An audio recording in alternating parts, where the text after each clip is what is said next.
যদি আপনার শরীরে কোথাও কোনো ব্যথা থাকে বা আপনার আর্থারাইটিসের মতো সমস্যা আছে, সাইটিকা আছে, তবে এই ভিডিওটিতে এমন 3টি জিনিসের কথা বলবো যা আপনারা নিয়মিত খেলে আপনাদের দীর্ঘদিনের আর্থারাইটিসের ব্যথা বা শরীরের যে কোনো ব্যথা থেকে খুব তাড়াতাড়ি মুক্তি পাবেন। প্রথম জিনিসটি হলো শিউলি পাতা। এই শিউলি পাতার প্রচুর গুণাগুণ রয়েছে। শিউলি পাতার অ্যান্টি ইনফ্লামেটরি প্রপার্টি, এটা শরীরের যে কোনো ব্যথা, আর্থারাইটিসের ব্যথা, সাইটিকার ব্যথা, এগুলিতে ভীষণ উপকার করে। এটি সেবনের মাধ্যমে যত পুরনো ব্যথাই হোক না কেন তা সেরে যাবে। শিউলি পাতার অ্যান্টিবায়োটিক প্রপার্টির জন্য বা যে কোনো জ্বরে বডি টেম্পারেচার কমাতে সাহায্য করে, এমনকি দীর্ঘদিনের পুরনো জ্বর এগুলিও কমাতে ম্যাজিকের মতো সাহায্য করে। এটা শুধু বডি টেম্পারেচারকেই কমায় না, ডেঙ্গুর সময় রক্তের যে প্লেটলেট নেমে যায় সেই প্লেটলেটকেও বাড়িয়ে তুলতে সাহায্য করে। এই শিউলি পাতা সর্দি কাশি সারিয়ে তুলতে সাহায্য করে, গলায় কফ জমে থাকলে তা বার করতে সাহায্য করে এবং ফুসফুসের যে কোনো সমস্যায় যে শ্বাসকষ্ট হয় তা ঠিক করে দেয়। এছাড়াও এটি স্কিন প্রবলেম ঠিক করে, এটি অ্যান্টি এজিং হিসেবে কাজ করে এবং আরো অনেক গুণাগুণ রয়েছে এটির।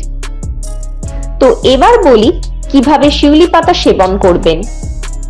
কয়েকটি শিউলি পাতা নিয়ে সেটির রস করে খালি পেটে খেতে পারেন এবং কয়েকটি শিউলি পাতাকে 1 গ্লাস জলের মধ্যে দিয়ে ভালোভাবে ফুটিয়ে সেই জল ঠান্ডা করে সেটিও খেতে পারেন।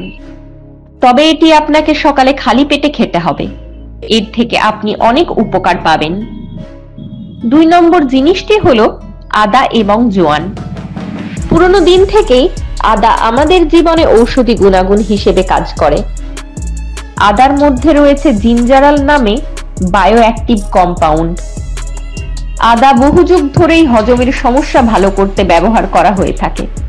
গবেষণায় দেখা গেছে আর্থারাইটিসের ব্যথা এবং যে কোনো ব্যথা, যেমন চোট লাগা ব্যথা, নার্ভের ব্যথা, জয়েন্টের ব্যথা ইত্যাদি সারিয়ে তুলতে আদা ভীষণ উপকারী। এছাড়াও আদার মধ্যে অনেক গুণাগুণ রয়েছে। আদার মতো জোয়ান এবং আজওয়ানেরও অনেক গুণাগুণ রয়েছে। আমরা সবাই জানি জোয়ান আমাদের হজমের জন্য ভীষণ উপকারী। জোয়ান নিউট্রিয়েন্টসে ভরপুর, ফাইবারে পরিপূর্ণ, এর মধ্যে অ্যান্টিঅক্সিডেন্ট এবং অন্যান্য ভিটামিনস রয়েছে। এই জোয়ানের মধ্যে স্ট্রং অ্যান্টি ইনফ্লামেটরি প্রপার্টিগুলি দেখা যায়, তাই এটা শরীরের যে কোনো ব্যথাকে সারিয়ে তুলতে সক্ষম। তো এই আদা এবং জোয়ান মিশে যেইটি তৈরি হয় সেটি সেবনের ফলে শরীর ম্যাজিকের মতো কাজ করে। 1 গ্লাস গরম জলের মধ্যে 1 চামচ জোয়ান এবং 1 টুকরো আদা ওই জলের মধ্যে ভালো করে ফোটান। কিছুক্ষণ ফোটানোর পর সেই জলটি ঠান্ডা করে ছেঁকে নিয়ে এটিকে আপনারা চায়ের মতো করে সেবন করতে পারেন। এছাড়াও এর মধ্যে অল্প পরিমাণে লেবুর রস মিশিয়েও এটি পান করতে পারেন। এটি আপনারা দিনে 2 থেকে 3 বার সেবন করতে পারেন।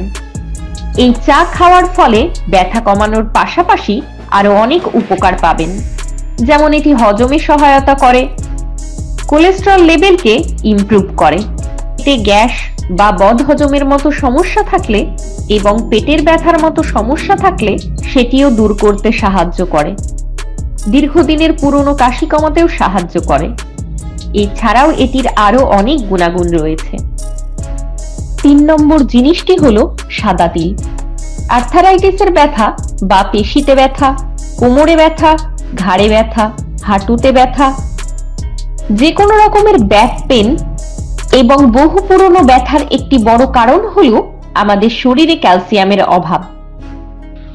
এই ক্যালসিয়াম কিন্তু আমাদের শরীরে তৈরি হয় না, এর একমাত্র উৎস হলো বাইরের খাবার। আবার ক্যালসিয়াম যুক্ত খাবার খেলেই হবে না। আমাদের শরীরে যদি ভিটামিন ডি এর অভাব থাকে তাহলে ক্যালসিয়াম শরীরের ভেতর যায় না। তার জন্য আমাদের যতটা সম্ভব প্রত্যেকদিন সূর্যের তাপ গায়ে লাগাতে হবে। আপনি প্রত্যেকদিন অন্তত 15 মিনিট থেকে আধ ঘন্টা সূর্যের আলো গায়ে লাগাতে পারেন, কারণ সূর্যের আলো থেকে ভিটামিন ডি তৈরি হয় আমাদের শরীরে। এর পাশাপাশি ক্যালসিয়াম যুক্ত খাবার খাওয়াও ভীষণ জরুরি। এরকমই একটি ক্যালসিয়াম যুক্ত খাবার হলো সাদা তিল। এই সাদা তিলের মধ্যে দুধের থেকেও বেশি পরিমাণ ক্যালসিয়াম থাকে। তবে এই সাদা তিল ভীষণ গরম জিনিস, তাই গরমকালে এটিকে 1 চামচের বেশি খাবেন না। এই তিল আপনারা প্রত্যেক দিন যে কোনো সময় 1 চামচ করে চিবিয়ে খেতে পারেন। এইভাবে কিছুদিন খাবার ফলে ক্যালসিয়ামের ঘাটতি পূরণ হবে। তো এই সব কিছু পদ্ধতি মেনে চললেই আপনারা পুরনো ব্যথা থেকেও মুক্তি পাবেন। আর এ বিষয়ে আরো কিছু জানার থাকলে অবশ্যই বিশেষজ্ঞদের সাথে পরামর্শ করবেন। সবাই ভালো থাকবেন, আবার দেখা হবে।